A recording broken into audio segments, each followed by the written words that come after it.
Recibamos ahora a Alex Asfrum, periodista, miembro de un grupo de investigación. Es un investigador independiente. Gracias, Alex. Muchas gracias por la invitación.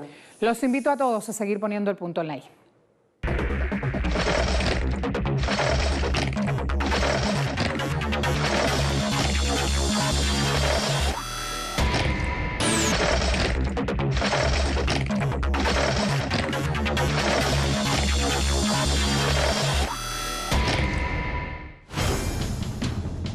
En los 2 primeros meses del conflicto, los rebeldes dominaron el este del país, haciendo base en Bengasi.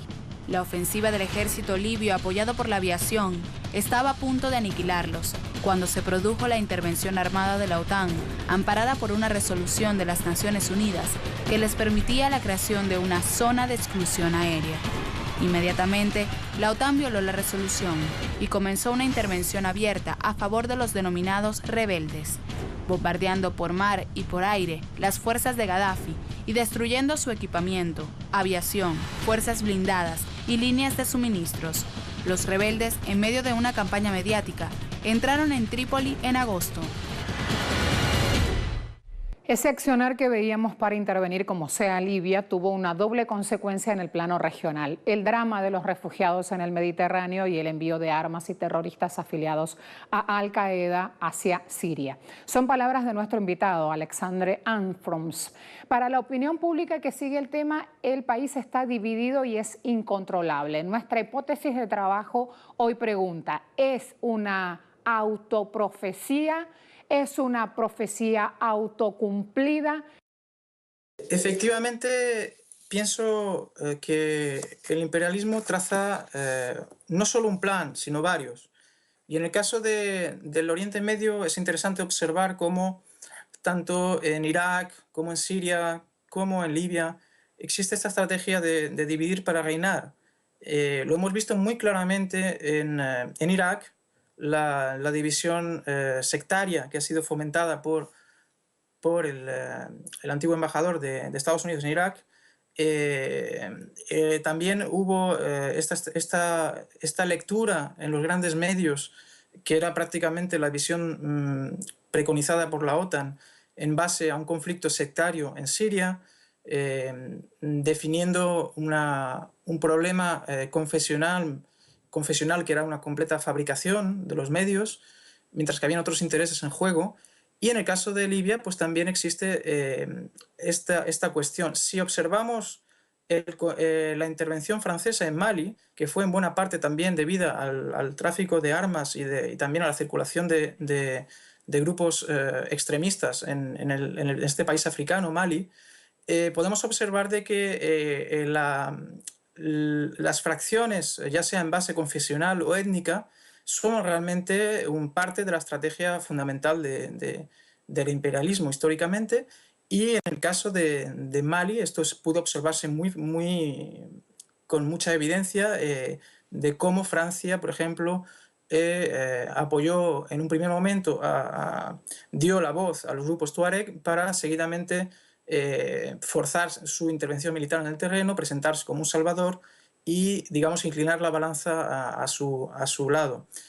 Esto es un escenario posible en Libia, es decir, la partición la partición territorial, puesto que es un país muy grande, con un territorio muy extenso, pero esto va a tener que enfrentarse a la resistencia en el lugar. Por lo tanto, las profecías no creo que puedan cumplirse, porque siempre hay que contar con la resistencia de los pueblos. Quiero a esta hora también sumar, Alex, por favor, datos que nos aportaste justamente durante esta investigación. Vamos a mostrarlos en pantalla.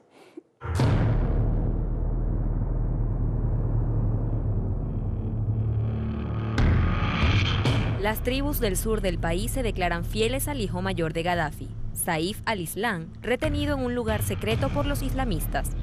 En Derna, un grupo fiel al autodenominado Estado Islámico proclama un califato. Los representantes de la oposición libia en el extranjero aseguran que existen 2 millones de libios en el exilio, sobre todo en Egipto, y reclaman el carácter ilegítimo del gobierno de la provincia de Tobruk. En 2016, un grupo de fieles a Gadafi secuestran un avión, aterrizan sanos y salvos y liberan a toda la tripulación. Fue una declaración simbólica de la existencia de una corriente política que pretende rescatar la herencia de Gadafi. Voy a la última pregunta en este análisis. Alex, ¿para ti esto es evidencia de la derrota del caos de Occidente? ¿Libia es caos? La situación actual forma parte de los efectos de esta estrategia del caos. Ahora bien, como decía, la memoria histórica de los pueblos es algo que nunca se puede subestimar. Tengamos en cuenta de que la Libia de Gadafi representaba el índice de desarrollo humano más alto de África. Las jóvenes parejas tenían facilidades para casarse con la vivienda gratuita. Había también la gasolina, la electricidad, la educación. Había toda una serie de ventajas y ese era el país que no puede tampoco, es decir, ningún país en el mundo es el paraíso en la tierra. Sin embargo, es un país era un país infinitamente con niveles de bienestar superior a cualquier país de la región, hasta el punto de que, una anécdota personal, a principios de 2009, yo estando en la frontera entre Egipto y Jordania, encontré a trabajadores jordanos y sirios que estaban viajando a Libia para trabajar en el sector del petróleo. Habían 500.000 africanos en Libia viviendo y trabajando. ¿Cuál fue la situación después de la intervención de la OTAN? Pues una catástrofe. Es decir, hoy en día estamos viendo cómo hay mafias que controlan el territorio. No hay un gobierno centralizado, sino una multitud de gobiernos y de actores que se enfrentan entre sí. Y como ha salido recientemente en las noticias, también hay incluso hasta subasta de esclavos. Es decir, hoy en día han devuelto a Libia a la Edad Media, como ya lo han hecho en Afganistán, como lo hicieron en Irak y como lo están haciendo todavía en Siria, con los tribunales digamos, de los grupos fundamentalistas. Entonces, Gadafi ayudó a los pueblos africanos. Gadafi ayudó a la resistencia palestina.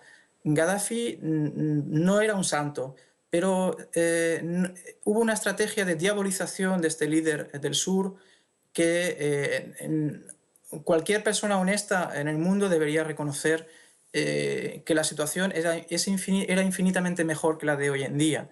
Entonces, este caos fabricado, ¿cómo puede volver a construirse algo en el terreno? Pues con dificultad. Pero, como decía, la Libia de Gadafi encarnaba la herencia del panarabismo. No olvidemos que esto es una fuerza latente en el corazón y en la memoria de los pueblos árabes.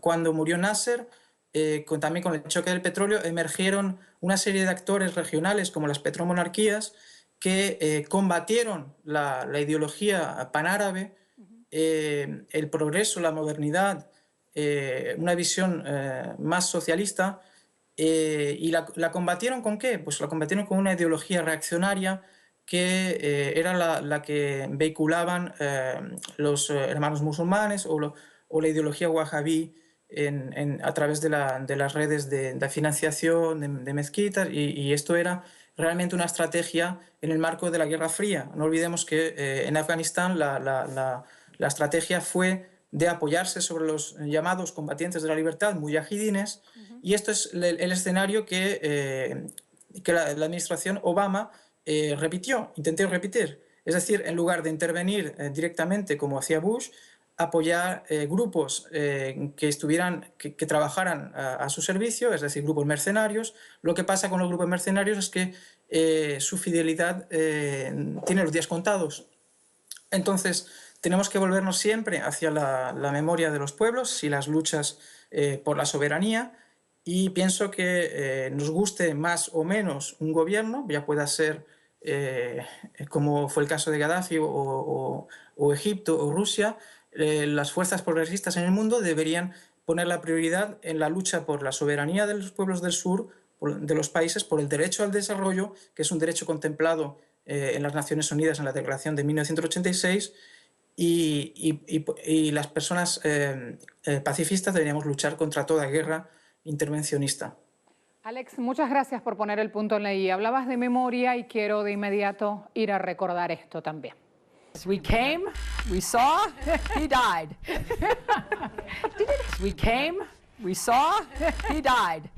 Hemos dicho, ha dicho nuestro invitado, Gaddafi representaba al panarabismo. En el mundo de Oriente Medio esto se asocia con el bienestar, se asocia con el resguardo de la soberanía.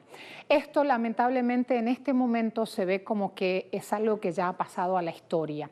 Y la guerra da hoy por hoy beneficios, da paso al saqueo, estimula una variedad de negocios de armas, de drogas, de alimentos, de tratas para personas, de mercenarios, lo decía nuestro invitado, han llevado justamente a este país a la Edad Media.